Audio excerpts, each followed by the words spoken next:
ကျွန်တော်တို့တခါတလေမှာဒီလို outdoor area လေးမှာဒီလိုမျိုးအဓိကတော့ဒီမှာတစ်ပင်ပန်းပန်းလေးပုံစံပေါ့နော်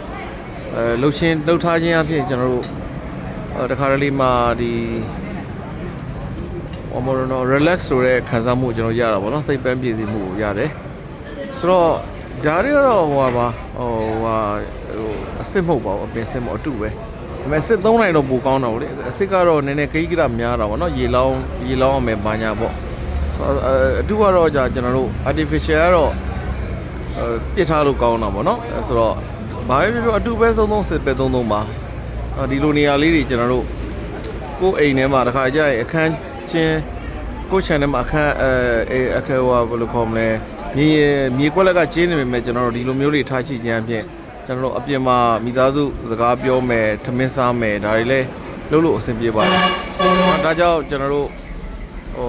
အိမ်သေးကြီးပေါ့နော်ကိုတို့တိုက်ခန်းပဲဖြစ်ဖြစ်ကျွန်တော်တိုက်ခန်းထဲမှာလည်းဒီလိုလေးလုပ်လို့ရပါတယ်နော်ဒါလက်ရှိကတော့ကျွန်တော် outdoor area မှာပြတာပေါ့လေဒီလိုထားချိခြင်းအပြင်နော်ကျွန်တော်တို့စိတ်ပန်းပြေမှုတစ်ခုအနေနဲ့ရတာပေါ့နော်အခုခေတ်ကာလမှာဒီလိုအရာအားလုံးခေတ်ဆိုးခင်းညံကြီးထဲမှာကျွန်တော်တို့ဘာပဲပြောကျွန်တော်တို့ရနိုင်တဲ့လောက်ပေါ့နော်ကိုယ့်ရဲ့စိတ်ပန်းပြေမှုကိုပတ်စံအများကြီးမကုန်ဘဲနဲ့ယူတဲ့နီးလန်းလေးလည်းဖြစ်ပါတယ်နော်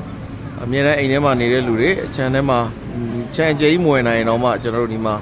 နော်တောင်းတလေးဖြစ်အောင်ဒီလိုမျိုးလေးဒီ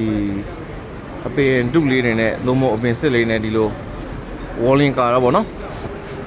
ဆိုတော့ဒါကဟိုဘက်ဒီ partition တွေလည်းအဆင်ပြေတယ် partition ဆိုတော့ကျွန်တော်အကားပေါ့နော်အကားတွေလည်းကျွန်တော်အဆင်ပြေသေးတယ်ဆိုတော့အပြင် outdoor area နဲ့ဒီဘက်နဲ့ကျွန်တော်တို့ channel ကိုမမြင်စေချင်ဘူးဆိုရင်လည်းဒါဒီလိုကာလို့ရတာပေါ့နော်ဆိုတော့သူကလေဝင်လေထက်လည်းကောင်းတယ်ဂျားထဲမှာလေးသွားနေမယ်ဒါပေမဲ့သူကဟိုကတော့ဒီတယောက်တော့မမြင်အောင်ပေါ့နော်အပြင်ဒါ chance တွေမှာလည်းမမြင်စေချင်တဲ့ chance တွေကာမယ်ဆိုလည်းဒီလို